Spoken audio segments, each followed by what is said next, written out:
మొన్న మనం చూసాం వారం రోజుల క్రితం విజయసాయిరెడ్డి రాజ్యసభ సభ్యత్వానికి కూడా రాజీనామా చేసి ఢిల్లీలో ప్రెస్ మీట్ పెట్టి చాలా అంశాలు కూడా అంటే ఒక ఫ్రస్ట్రేషన్లో మాట్లాడట్టే అనిపించింది. అన్ని అంశాలు కూడా అక్కడ అంటే మీరు వ్యవసాయం చేస్తా అంటున్నారు, ఎక్కడ చేస్తారంటే నేను స్పేస్లో చేస్తాను, లేదంటే ఎక్కడ ఇట్లాంటి మాటలు చెప్పినటువంటి పరిస్థితి. అట్లాగే మీరు ఏంటి ఎందుకు చేస్తున్నారు రాజీనామా అంటే కూడా కొంచెం ఏదంటే నేను ఇక ఈ పదవి నుంచి తప్పుకుంటే నాకంటే 1000 రెట్లు మంచిగా పనిచేసే వ్యక్తి ఈ ప్లేస్కి వస్తారు అని చెప్పి, అంటే అంతకాలం వాళ్ళు కరెక్ట్గా పనిచేయనట్టు అని ఆయన ఒప్పుకున్న పరిస్థితి. అట్లాగే ఆ ప్రెస్ మీట్లో చాలా అంశాలు కూడా అంటే కావాలనే అనుకోకుండానా యాదృచ్ఛికమా ఏం జరిగిందో తెలియదు కానీ చాలా అంశాలు కూడా జగన్మోహన్ రెడ్డిని అవినాష్ రెడ్డిని ఇరకాటంలో పెట్టే విధంగానే మాట్లాడారు.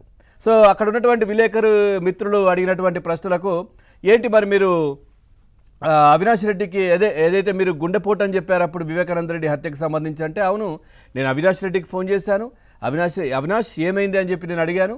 ఆ తర్వాత అప్పుడు ఆయన ఆ పక్కనున్న ఎవరో అప్పుడు మళ్ళీ చెప్పారు గుండెపోటుతో చనిపోయారని. అంటే అవినాష్కి ఫోన్ చేశారు, అవినాష్ లిఫ్ట్ చేశారు, అవినాష్ ఏమైంది అవినాష్ అని అడిగారు, కానీ పక్కనున్న వ్యక్తి చెప్పారంట.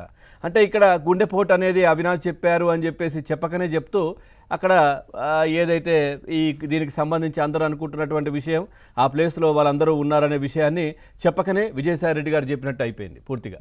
సో ఇట్లా ఆ ప్రెస్ మీట్లో చాలా అంశాలు కూడా ప్రస్తావించారు. అప్పుడు జగన్మోహన్ రెడ్డి లండన్లో ఉన్నారు, ఎందుకంటే ఈ మధ్యకాలంలో లేరు, ఆయన లండన్కి వెళ్ళినటువంటి పరిస్థితి. నిన్నే మళ్ళీ ఇండియాకు రావడం జరిగింది. ఇక వైసీపీ అధినేత జగన్ రెడ్డికి విజయసాయిరెడ్డి పూర్తిగా లేఖ రాశారు. కొద్ది రోజుల క్రితమే మనకు తెలిసిందే రాజ్యసభ సభ్యత్వానికి రాజీనామా కూడా చేశారు. ఇక శత్రుత్వాలు అపార్థాలకు తావివ్వకుండా జీవించాలని వ్యవసాయ ప్రపంచంలో మరో ప్రస్థానం ప్రారంభించానంటూ ఎక్స్లో పోస్ట్ చేశారు. మనశ్శాంతిగా నేను వ్యవసాయం చేసుకోవాలనుకుంటున్నాను అంటూ కూడా విజయసాయిరెడ్డి చెప్తున్నటువంటి పరిస్థితి. ఇక రాజకీయాల నుంచి తప్పుకుని వ్యవసాయం చేసుకుంటున్నానంటూ సాయిరెడ్డి చెప్పారు. ఇక లండన్ నుంచి తిరిగి వచ్చినటువంటి జగన్మోహన్ రెడ్డికి ఆయన రాజీనామా లేఖను కూడా పంపించారు సాయిరెడ్డి. విదేశాలకు వెళ్లేందుకు కూడా ఇటు విజయసాయిరెడ్డి కోర్టు పర్మిషన్ కూడా అడిగారు. ఇటు 15 రోజుల పాటు ఇటు నార్వే, ఫ్రాన్స్ వెళ్లేందుకు సిబిఐ కోర్టు కూడా ఆయనకు అనుమతి ఇచ్చింది.